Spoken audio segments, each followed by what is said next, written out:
Բարև ձեզ, այսօր Civilnet-ի տաղավարում զրուցելու ենք հանրակրթության ոլորտում առկա խնդիրների մասին եւ փորձելու ենք շեշտադրել մի քանի լուծման ճանապարհներ եւ այսօր իմ հյուրն է Երևանի Պետական Համալսարանի դասախոս Արեգնազան կրթահամալիրի անկավարժ դասատու Արա Աթայանը։ Բարև ձեզ։ Պարոն Աթայան, շնորհակալություն հրավերն ընդունելու համար։ Պարոն Աթայան, սեպտեմբերի 1-ով պայմանավորված մամուլում բազմաթիվ հրապարակումներ եղան եւ անդրադարձներ կատարվեցին հանրակրթության ոլորտին եւ կարծես թե եւս մեկ անգամ շեշտադրվեց այն, որ հանրակրթությունը Հայաստանում չի արդարացնում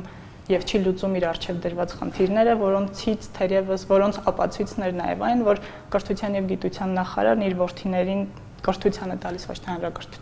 հանրակրթական դպրոցներում, այլ մասնավոր դպրոցում։ Ձեզ որպես կրթության ոլորտի մասնագետի հրավիրել ենք զրուցելու այսօր հանրակրթության ոլորտում առկա խնդիրների մասին եւ ըստ ձեզ որն է այն գլխավոր խնդիրը, որ այսօր հանրակրթության ոլորտը չի տալիս այն արդյունքներն, ինչ ակնկալում է հանրությունը։ Այստեղ մի քանի խնդիր կա տարբեր հարթություններում։ Առաջին խնդիրը հենց այն խնդիրն է, որի մասին նախարարը խոսեց եւ պետք է ասեմ, որ թեև ես բազմիցս արտահայտվել եմ նաև պետական համակարգի, պետական քաղաքականության քննադատությամբ, բայց այս դեպքում պետք է ասեմ, որ սա շատ ոգեշնչող եւ հուսադրող ելույթ էր, որովհետեւ իսկապես տեսնում ենք, որ այսօրվա դրությամբ կա այն ընկալումը, որ Հայաստանում արկա կրթական ծրագրերը եւ դասագրքերը ոչ միայն տարբեր են համաշխարհային այսօրվա առաջնորդող, այսպես ասած, տարբերակներից, սա չի խնդիրը, կարող են տարբեր լինել, բայց ավելի լավ է լինել, բայց անբնական կերպով գերհագեցած են։ Եվ արդեն երկար տարիներ մենք բոլորս նրանք, ովքեր աշխատում են կրթության ոլորտում, գիտենք մի պարզ բան, որ այն, ինչը մեզ մոտ պահանջվում է երեխաներից դպրոցում, որևէ նորմալ երեխա չի կարողանում ամբողջական ծավալով յուրացնել։ Այն ինչ որ պահանջվում է որպես հիշողություն ահռելի ծանրաբեռնող ծավալ, ինչը իհարկե գնում է ի վնաս երեխայի առողջության եւ ի վերջո դառնում է պատրանքային ֆիկտիվ ինչ-որ մի բան, որով մենք ինքներս մեզ կարծես խափում ենք, որ շատ բարձր մակարդակի կրթություն ունենք, բայց իրականում չենք էլ կարողանում նույնիսկ դրան մոտենալ։ Կարծում եմ, որ այսօրվա պահանջը դա ոչ թե գիտելիքի կամ ավելի շուտ ինֆորմացիայի ծավալների այդ ահռելի մեծացումն է, այլ հակառակը այդ ծավալների առումով մենք չենք կարող ժամանակակից այդ հոսանքի մեջ գտնվել եւ երեխային չվնասել։ Հակառակը մենք այսօր պետք է շեշտադրենք ընդունակությունների զարգացման վրա։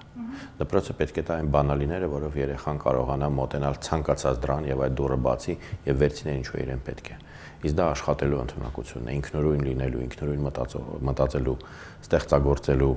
նաև լրատվության ինֆորմացիայի գիտելիքի հետ առնչվելու, նաև պրակտիկ կյանքում կամային հատկություններ դրսևորելու, լավ ճաշակ ունենալու եւ այդ բոլոր հատկություններն են։ Պարոն Աթայան, կարծում եք դա իսկապես պատճառն է հագեցվածության, թե հետեւյալ տեսակետն է հնչում, որ մանկավարժները դպրոցներում այնպիսի բարոյահոգեբանական վիճակ է այսօր ստեղծված, որ մանկավարժները չեն ծառայում իրենց կոչումին եւ նրանք ըստ էության չեն զբաղված կրթադաստիարակչական գործունեությամբ։ Դա է պատճառը այն հիմնական խնդիրների, որ այսօր կա։ Իհարկե կրթության խնդիրը դա մանկավարժի խնդիրն է եւ մանկավարժների պատրաստման մանկավարժի տեսակի դրված է, հա, բայց եկեք հասկանանք մի բան։ Խորհրդային շրջանից մենք ժառանգել ենք մանկավարժների սերունդ, որոնք սովոր են եղել լինել կատարող։ Իրենց տրվել է հստակ ժամերով, գրեթե րոպեներով գծված ծրագիր, դասագրքեր եւ իրենց խնդիրներ ընդամենը մատուցել են ինչ-որ դասագրքում տրված է եւ քննել, հարցնել, անընդհատ ստուգողի դերում լինել։ Մանկավարժը զրկված էր ըստ էության որևէ ստեղծագործական գործառույթներից եւ անընդհատ ուղղակի վերահսկողի եւ ստուգողի դերում էր գտնվում։ Բացառությամբ մի քանի դպրոցների, հայկական թե ռուսական, որտեղ արդեն ծնողական կազմը այնպիսին էր, որ թելադրում էր, որ մանկավարժների մեջ պիտի լինեն անհրաժեշտ քանակությամբ մտավորականներ, մնացած բոլոր դեպքերում այդպես էր։ Եվ սպասել, որ այդ համակարգով կրթված մարդիկ կլինեն այնպիսի մանկավարժներ, որոնք կկարողանան ինքնուրույն ստեղծագործական խնդիրներ լուծել երեխաների դաստիարակության պարագայում, դա անհույս բան եք դուք ասում։ Բնականաբար մենք պետք է փոխենք իրավիճակը մանկավարժության մեջ լրջորեն դիտարկելով մանկավարժի հարցը։ Բայց մենք պետք է հասկանանք, մանկավարժների պատրաստման խնդրի մեջ շեշտերը պիտի փոխվեն։ Մանկավարժությունը դա գիտություն չի։ Մանկավարժությունը հիմնված է մարդու մասին գիտության վրա։ Բայց մանկավարժությունը դա պրակտիկ ոլորտ է, կարելի ասել նաև ստեղծագործական ոլորտ է, կարելի ասել մանկավարժը յուրահատուկ արվեստագետ է եւ ամբողջ մանկավարժական կրթության մեջ շեշտերը պիտի փոխվեն գիտելիքի քանակների յուրացումից դեպի ինքնուրույն գործնական աշխատանք, դեպի ստեղծագործական ընդունակությունների զարգացում եւ այլն։ Ու բնականաբար այլընտրանքային մանկավարժություն, այ դուք ասում եք, որ նախարարի երեխաները այցելում են մասնավոր դպրոց։ Ես հիմա չեմ ուզում խոսել այն մասին, որ տեսակի մասնավոր դպրոցները ես համարում եմ ավելի արդյունավետ եւ այլն, դրա մասին չի խոսքը, բայց դա ինքնին օրինակ է, որը ցույց է տալիս, որ մանկավարժության մեջ կարեւոր է այլընտրանքը, մեթոդական այլընտրանքը, բովանդակային այլընտրանքը։ Հակառակ դեպքում մանկավարժությունը լճանում է, կրթահամակարգը լճանում է եւ չի էլ կարող ծառայել են խնդրում։ Ունենք լճացված կրթահամակարգ Հայաստանում եւ որն է դրա պատճառը, չէ՞ որ ի վերջո կան մասնավոր դպրոցներ, որոնք մրցակցության մեջ են։ Մասնավոր դպրոցները շատ քիչ են եւ մրցակցությունը այստեղ շատ կարեւոր է հասկանալ, որ մրցակցությունը պետք է մանկավարժության մեջ դիտարկել ոչ թե որպես տնտեսական երևույթ, այսինքն սեփականության տեսակի եւ չգիտեմ եկամուտի տեսանկյունից պիտի լինի մրցակցություն։ Ես ընդհանրապես կողմնակիցը չեմ նրա, որ կրթահամակարգում նման մրցակցություն լինի, այլ որպես գաղափարների մրցակցություն։ Եվ եթե ծնողը որոշում է, սա եւս մեր խնդիրներից մեկն է, կարևոր խնդիրներից մեկն է, մանկավարժության մեջ ֆինանսավորումը պետք է լինի ըստ երեխայի։ Մեզ մոտ հիմա այդ սկզբունքը տարածվում է միայն պետական դպրոցների վրա, սակայն մենք պիտի հասկանանք, որ մասնավոր դպրոցը նույնպես հայ երեխայի եւ հայ հարկատուների զավակի հետ գործ ունի։ Եթե հարկատուն կրթահամակարգին վճարում է, կրթահամակարգը պետք է ճիշտ նույն քանակությամբ նրան հատուցի եւ չի կարող բռնանալ, չպետք է բռնանա հարկատուի ընտրության վրա։ Հակառակ դեպքում քաղաքացիական հասարակության կարևորագույն սկզբունքներից մեկը խախտվում է։ Հետևաբար երեխան իր հետ պետք է բերի ֆինանսավորում, անկախ դրանից, որ դպրոցն է այցելում։ Պետական դպրոց է գնում, թե մասնավոր։ Եվ դա հենց կբերի նրան, որ մասնավոր դպրոցները կդադարեն լինել վատ իմաստով էլիտար, այսինքն մեծահարուստների երեխաների դպրոցներ, այլ կլինեն իսկապես լաբորատորիաներ, որտեղ ստեղծագործական մանկավարժական գործունեություն է ծավալվում։ Պարոն Նաթան, ամենալուրջ խնդիրը, որ այսօր մենք ունենք հանրակրթական ոլորտում, որն է։ Դե 2-3 խնդիր արդեն ասացինք, դա ծրագրերի գերծանրաբեռնվածությունն է, ես հույս ունեմ, որ այն ինչի մասին խոսում էր նախարարը իսկապես մոտակա ժամանակներում կսկսի իրականանալ։ Մյուս խնդիրը դա իրական այլընտրանքի բացակայությունն է, մանկավարժական այլընտրանքի գրեթե բացակայությունն է, ինչի համար պետք է պետական քաղաքականություն եւ օրենսդրական հիմք, որը կհավասարեցնի մասնավոր դպրոցը պետականի հետ, այսինքն կհավասարեցնի երեխաների իրավունքները, ֆինանսավորումը ըստ երեխայի։ Մյուս խնդիրը դա մանկավարժի պատրաստումն է, որից արդեն բխում են այն մնացած բոլոր խնդիրները, օրինակ, որի մասին նույնպես նախարարը խոսեց, վատ դասագրքեր եւ այլն։ Եվ կարծում եմ, որ եթե այս 3 կարևորագույն խնդիրները օրենսդրական, տնտեսական եւ բուն ստեղծագործական դաշտերում կարողանանք լուծել, Հայաստանը կարող է զարմանալի վերելք ունենալ մանկավարժության ոլորտում։ Անկախ նրանից, որ հանրակրթական դպրոցները քաղաքականացված են։ Գիտեք, դպրոցների քաղաքականացվածությունը ես աշխատում եմ մասնավոր դպրոցում, ես այդպես չեմ կարողանում զգալ, բայց ես կարող եմ ասել, որ դպրոցի քաղաքականացվածությունը դա մի բան է, որ անդրադառնում է ոչ թե դպրոցի դասավանդման բովանդակության վրա, այլ հավանաբար ընտրությունների արդյունքի վրա։ Այսինքն դպրոցների քաղաքականացվածությունը պետք չի դիտարկել մանկավարժության համատեքստում։ Դա կարող է լինել շատ բացասական երևույթ, որը ազդում է քաղաքացիական հասարակության, երկրի ընդհանուր զարգացման,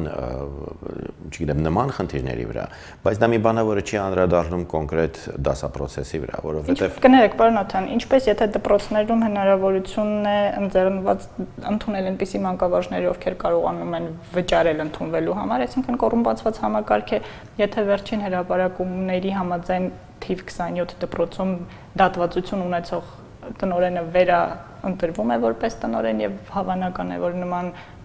խնդիրները ինչի համար նա դատվել էր, իսկ դա խոշոր չափերի գումարների չարաշահումներ կարող են նորից տեղ գտնել եւ նման Ռժե համակարգ կարող մանկավարժությունից կարող են բայց կոռուպցիան մի շփոթ է քաղաքականացվածությանը քաղաքականացվածության տակ եթե ես ճիշտ եմ ձեզ հասկանում պետք է նկատի ունենալ որ դպրոցները ընտրությունների ժամանակ ապահովում են որոշակի եւ որ տնօրենների 90%-ը հանրապետական կուսակցության շատ բարի սա մի բան է բայց դուք ինքներդ էլ հասկանում եք որ տնօրենները քաղաքական ակտիվիստներ չեն ինչպես խորհրդային շրջանում տնօրենների զգալի մասը կոմունիստական կուսակցության անդամներ են ուղղակի որպեսզի իրենց կարիերային հարցը լուծեն, այդպես էլ հիմա։ Եկեք շփոթենք հանրապետական կուսակցությունը քաղաքական դաշտում իրական կուսակցություն հասկացության հետ, դա ավելի շատ տնտեսական շահերի բան է, հա, ոնց որ հետևից ընկած մարդկանց խմբավորում է, միգուցե չհաշված ինչ որ առանձին մարդկանց, բայց ես չեմ տեսնում ինչպես է դա անդրադառնում այ կոռումպացվածությունը դա ուրիշ հարց, բայց կոռումպացվածությունն էլ դա մի բան է, որը կապակցված է իհարկե մեր բուհական համակարգի հետ, որովհետև դպրոցը դիտվում է որպես սկիզբ, կարիերային սկիզբ, որը տանում է ի վերջո դեպի բուհ։ Եվ ես կասեի, դա կապված է նաև մի խնդրի հետ, որը զուտ մանկավարժական է, դա թվանշանային գնահատումն է։ Եվ թվանշանային գնահատումը դա մի բան է, որը շատ վնաս է երեխային իրականում, ես կարծում եմ, ես վստահ եմ դրանում, եւ իմիջիալոց երբ որ դուք հարցնում եք հիմնական խնդիրների մասին, ես կասեմ նաեւ դրա հետ կապակցված եւս մի խնդրեմ կա, որովհետեւ մոտիվացնող գործառույթ չունի։ Ոչ, դա երբեք մոտիվացնող գործառույթ չի, որովհետեւ դա մարդու բնավորությունը աղավաղող, որոշակի երեխաներին կոտրող, ջարդող համակարգ է։ Դա դատական համակարգի շարունակությունն է մանկավարժության մեջ թվանշանը։ Միջոց հետաքրքիր է թվանշանային համակարգի ստեղծումը, որքան ես ուսումնասիրել եմ այդ հարցը, տանում է դեպի ջազվիտական դպրոցներ, որտեղ ուրեմն դա ստեղծվել է որպես հենց վախի միջոցով դաստիարակելու հիմնական գործիք։ Դա զուտ պատմականորեն, եթե մենք գնանք դեպի ճիզվիտների մանկավարժության մեջ։ Թեև այսօր իհարկե իրենք երևի թե նման գաղափարների ետևում կանգնած չեն, բայց այն ժամանակ ամբողջ աշխարհի ստանդարտներն են, կամ գրեթե ամբողջ։ Գիտեք, գրեթե ամբողջ աշխարհի, նույն ֆիննական հրաշքը, եթե մենք վերցնենք, այդ ստանդարտից հրաժարվել է եւ դրա շնորհիվ ունեցել է Ֆինլանդիան այն աճը, որը կա։ Բայց եւս մեկ աղետ, որը պիտի ասեմ մեր մանկավարժության մեջ նորից գալիս է դրսից։ Դա թեստային համակարգն է։ Եվ առաջին հասկից այդ երկու խնդիրները, երկու աղետները, կոռուպցիան եւ թեստային համակարգը, դրանք մեկը մյուսի դեմ են ուղղված, որովհետեւ թեստային համակարգը նրա ջատագողները միշտ կասեն, որ դա կոռուպցիայի դեմ է, քանի որ դուք մեխանիկական արդյունքների եք գալիս։ Ի վերջո կարծում եմ, այո, դա կոռուպցիայի դեմ է, բայց ոչնչացնելով կոռուպցիան, դա ոչնչացնում է նաեւ այն երեխաներին, հանուն որոնց պետք է որ ոչնչացվեր կոռուպցիան, որովհետև թեստային համակարգը, որը գալիս է Միացյալ Նահանգների եւ Մեծ Բրիտանիայի կրթական քաղաքականությունից, ի վերջո հասցնում է երեխաներին ամենապրիմիտիվ, ամենամեխանիկական վարժեցվածության մակարդակի, դա չի բերում ոչ մի գիտելիք, չի բերում ոչ մի ռեալ ներքին կապի տվյալ առարկայի հետ եւ հասկանալով առավելությունները կոռուպցիայի դեմ պայքարի մեջ առավելությունները դրա ես նաև տեսնում եմ աղետալի հետևանքները։ Պարոն Աթայան, խոսեցինք երեխաների հանրակրթական դպրոցի մասին սեպտեմբերի 1-ով պայմանավորված եւ սոցցանցերում քննարկումներ կային, որտեղ հնչում էին հետեւյալ տեսակետներ, որ դպրոցը գիտելիք փոխանցելու օջախ չպետք է լինի, այն ավելի շուտ պիտի ծառայի երեխայի սոցիալիզացիային։ Համաձայն եք այս դիտարկման հետ։ Գիտեք, այսպես, գիտելիք փոխանցելու օջախ իհարկե դպրոցը պետք է լինի։ Ուղղակի ինչ ենք հասկանում ասելով գիտելիք, այ հասկանում ենք այն վարժված շնիկին, որը գիտի ինչպես լրացնել թեստեր, որի գլուխը այսպես ուռում է քանակից տեղեկությունների եւ երբ այդ զոհը այսպես հանձնում է քննությունը վերջացնում է իր միակառող ցանկությունը լինում է շտեմարանները այրել ոչնչացնել դա գիտելիք ժամանակակից շուկայի պահանջը չէ պարոն Աթայան դպրոց չպիտի լինի ժամանակակից շուկայի պահանջի արդյունք որովհետև դպրոցը տնտեսական միավոր չէ այդ իմաստով դպրոցը դաստիարակում է մարդ որը կարող է լինել հետագայում բիզնեսմեն կարող է լինել նկարիչ, կարող է լինել սպորտսմեն, կարող է լինել եւ այլն, եւ ուղղակի լավ մարդ, բնականաբար ամբողջ Բոլոնյան process-ի հետևում կանգնած են որոշակի տնտեսական շահեր։ Հիմա այստեղ երևի այդտեղը չէ, որտեղ մենք պիտի դա քննարկենք, սակայն դպրոցը պետք է լինի, ինչպես ընդհանրապես մշակույթը, պետք է լինի բիզնեսից, տնտեսությունից անջատված ոլորտ։ Ինչպես քաղաքականություն չէ, որ մեզ բոլորիս պարզ է, որ եթե որևէ падգամավոր ունի տնտեսական շահեր, նա չի կարող լինել լավ падգամավոր։ Ինչու մենք մոռանում ենք այդ նույն բանի մասին, երբ խոսում ենք կրթահամակարգի մասին։ Ինչու մենք կարծում ենք, որ կրթահամակարգը պետք է տնտեսական համակարգի կցորդ լինել։ Որովհետև ստացած գիտելիքները ես հետո պիտի օգտագործեմ շուկայում ինքնաիրացվելու համար։ Ինչու։ Ինչու եք դուք համարում, որ որպեսզի ստանամ եկամուտ արժեքները, հոգևոր արժեքները գոյություն են ընդամենը եկամուտ ստանալու։ Ի վերջո, պարոն Աթան, բացի հոգևոր արժեքներից, դպրոցը նաև վայր է, որը հետո արդեն բուհում գործում է, որպեսզի ես ստանամ գործիքներ, որպեսզի կարողանամ։ Նաև, բայց ոչ միայն։ Իսկ մեզ մոտ հիմա միայնն է փաստորեն։ Չի, մեզ մոտ միայն էլ չի, դպրոցը պետք է կոչված լինի պրակտիկ կյանքին նաև մարդու։ Գիտեք, այստեղ շատ կարևոր է այդ կշեռքի վրա երկու կողմերն էլ ապահովել։ Մի կողմից դպրոցը պետք է դաստիարակի մարդկանց, որոնք պրակտիկ կյանքում ունակ են ինչ-որ բան անելու, ինչը իհարկե մեր դպրոցը չի անում, որովհետև մեր երեխաները ամբողջ օրը զբաղված են գլուխը լցնելով անգիր արած տեղեկություններով, որոնք պետք է հետո հանձնեն ու մոռանան։ Բայց պրակտիկ կյանքի հետ դա իրենց չի կապում։ Ավելի լավ է նրանք օրինակ հաշվապահական գործ անցնեին դպրոցում, օրինակի համար։ Հա, կամ ավելի լավ է սովորեին հող վարել կամ հաց թխել, եւ եթե նրանք անցնում են տեսական առարկաները, ապա լրիվ այլ կերպ պիտի անցնեն։ Մոդայիկ չէ հող վարելը։ Պատմությունը պետք է անցնել այնպես, որ այդ պատմության դասի ժամանակ երեխայի բռունցքները սեղմվեն եւ աչքերի մեջ արցունքներ երևան, որովհետեւ ինքը այդ ժամանակ ապրում է այդ զայրույթը, ցասումը, չգիտեմ, կարեկցանքը եւ այլն, ոչ թե որպես թվեր, որոնք պետք է այդ անիմաստ կերպով անգիր սովորել ու հետո մոռանալ։ Նույնը ցանկացած առարկայի մասին, իհարկե գիտելիք պետք է։ Դրա համար ես ուզում եմ ասել, որ այդ կշեռքի մյուս նժարի վրա պրակտիկ կյանքը հավասարակշռող պետք է լինի այնպիսի գիտելիք, որը մարդուն, որը արդեն դաստիարակվում է որպես պրակտիկ մարդ, նաև թույլ տա, որ նա լինի իդեալիստ, որ նա չլինի ծայրահեղ նյութապաշտ, որ դրա համար ամեն ինչ չլինի բիզնես։ Հակառակ դեպքում այդ մարդը չի կարող լինել լավ քաղաքացի։ Հակառակ դեպքում այդ մարդը ոչ մի բան բացի իր զուտ էգոիստական քանդող մղումներից հասարակությանը չի բերի եւ դրանով սոցիալիզացիայի հարց կլուծվի։ Մենք պետք է հասկանանք, որ դպրոցը պիտի նպաստի նրան, որ այդ տեղից դուրս գա մարդը, որը կարող է դառնալ լավ քաղաքացի առաջին հերթին։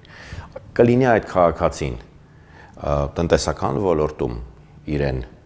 տեսնող եւ իրագործող մեկը, թե բանաստեղծ, որը հեչ պարտադիր չի, որ մեծ փող կարողանա աշխատել եւ կարող ընդհանրապես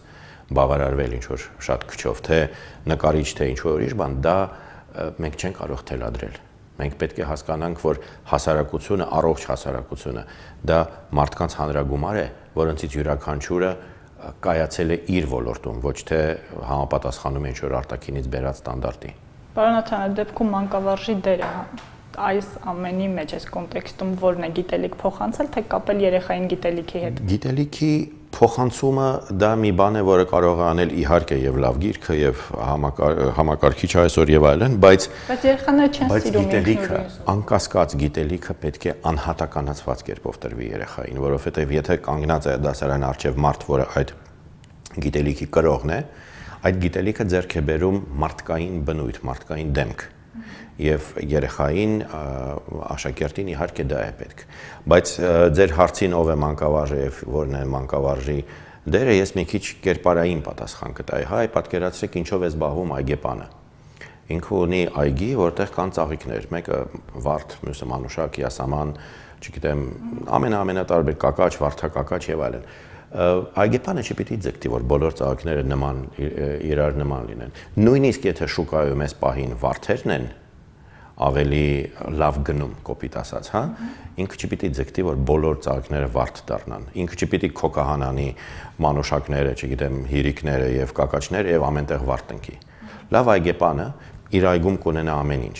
որ եւ այգեպանը այն մարդը չի, որը վարդը բռնում, քաշում է, որպեսզի վարդը շուտ աճի։ Այգեպանը այն մարդն է, որը ոչ թե վարդի հետ է աշխատում կամ մանուշակի, այլ հողի հետ է աշխատում, ջրելու հետ է ճիշտ աշխատում, եղանակի հետ է ճիշտ աշխատում, որպեսզի նրա վնասները նվազեցնի, որպեսզի օգուտները հաշվի առնի եւ այլն։ Ինքը ստեղծում է միջավայր, այնպիսի միջավայր, որտեղ վարդը հնարավորինս նմանվում է իդեալական վարդի, յասամանը իդեալական յասամանի, մանուշակը իդեալական մանուշակի եւ այլն։ Եվ ինքը չպիտի նայի, որ մանուշակը հիմա գին չունի, իսկ վարդը շատ թանկ է։ Ապահովում է այն, որ յուրաքանչյուր երեխան մեծանա իր սեփական էության լավագույն կողմերին համաձայն, դրսևորի իր սեփական եսը լավագույնս, այս հանրության մեջ, այս այգում գտնի իր ճիշտ տեղը եւ այդ այգին գեղեցկացնի։ Այսինքն ներառական կրթության մասն ենք խոսում, որին փորձում է մինչև 2025, եթե չեմ սխալվում, թվականը անցնել։ Կրթությունը դա չի, ներառական կրթությունը դա այն կրթությունն է, որը ենթադրում է, որ յուրաքանչյուր երեխան, նաեւ սահմանափակ հնարավորություններ ունեցող երեխան, նաեւ մտավոր կամ ֆիզիկական դժվարություններ ունեցող երեխան իր տեղը կարող է գտնել։ Դա դրա ընդհանրապես մասնավոր դեպքն է։ Բայց դա միայն այդ երեխաներին չի վերաբերում, դա ցանկացած երեխային է վերաբերում, ցանկացած երեխա իդեալական տեսանկյունից ոչ թե պետք է համապատասխանի ինչ-որ ստանդարտի, որը մենք բերում իր վրա ոնց որ վերևից ճնշելով դնում ենք որպես ծրագիր, որպես շտեմարան, որպես դասագիրք, որպես նույն գույնի պատեր բոլոր շենքերում, հա, եւ այլն, որպես նույն տիպի միջավայր, որը շատ տխուր է, նույն տիպի դասապրոցես, որտեղ բոլորը նույն ձևով նստած են նույն տիպի աթոռների ու սեղանների մոտ, այլ ցանկացած երեխա պիտի ինքն իրեն համապատասխան իր լավագույն կողմերը կարողանալով դրսևորել, զարգանա սեփական զարգացման օրինաչափություններով, իսկ ուսուցիչը ճիշտ այգեպանի պես պետք է նրան նպաստի։ Սա իմ պատկերացումն է լավագույն ուսուցչի մասին։ Շատ լավ, պարոն Նաթան, եւ վերջին հարցը խոսեցինք հանրակրթական դպրոցների կրթության ոլորտի խնդիրներից, որոնք են մեր հանրակրթական դպրոցների եւ կրթական համակարգի ձեռքբերումներն ու ուժեղ կողմերը այսօր։ Մեր այսօրվա դուք նկատի ունեք։ Դժվարանում եմ ասել այդ ձեռքբերումների եւ ուժեղ կողմերի մասին, որովհետեւ բացի նրանից, որ աշխատում եմ մի մասնավոր դպրոցում, որը շատ սիրում եմ եւ շատ բարձր եմ գնահատում այդ դպրոցի աշխատանքը, ես նաեւ աշխատում եմ Երևանի պետական համալսարանում, որտեղ տեսնում եմ ինչով են գալիս ուսանողները եւ հնարավորություն ունեմ համեմատելու եւ ամենաուժեղ եւ ամենաթույլ եւ միջին ուսանողներին եւ հասկանում եմ ինչ նրանք չեն ստանում։ Դրանք գալիս են ամենատարբեր դպրոցներից, թե մայրաքաղաքի կենտրոնի, թե մայրաքաղաքի ծայրամասերի, թե շրջանների դպրոցներից եւ բոլոր դեպքերում, երբ ես նկատում եմ, որ դպրոցից ինչ-որ բան է բերված, դա լինում է որևէ առանձին լավ ուսուցչի շնորհիվ։ Ոչ մի դեպքում դժբախտաբար ես չեմ նկատել համակարգային առավելություններ այս պահին։ Ես ոչ թե քննադատում եմ, սակայն փորձում եմ հասկանալ, որոնք են այդ առավելությունները եւ այս պահին ոնց որ ըստ իս չեմ հասկանում, որովհետեւ այն սոցիալական հավասարության գաղափարը, որը գոնե կար խորհրդային դպրոցում, արդեն չկա, դպրոցները արդեն դա չունեն։ Մյուս կողմից այդ բազմազանությունն էլ չկա, մենք գնացել ենք դեպի ինչ-որ ճահիճ, մենք գտնվում ենք Ես կասեմ, մեր առավելությունը այս պահին այն է, որ ճգնաժամն այնքան ակնհայտ է, որ դա շանս է տալիս, որ մենք ինչ-որ ճիգեր գործադրելով այդ ճգնաժամը արագ հաղթահարենք։ Եվ ուզում եմ վերադառնալ մեր զրույցի սկզբին, այն ինչի մասին սեպտեմբերի 1-ին խոսեց կրթության նախարարը, դա բոլորիս համար հույս է, որ իրավիճակը կփոխվի։ Կապրենք կտես։ Շատ լավ, շնորհակալ եմ մեկնաբանությունների համար, շնորհակալություն այլևս շարունակեք հետևել Civilnet-ին։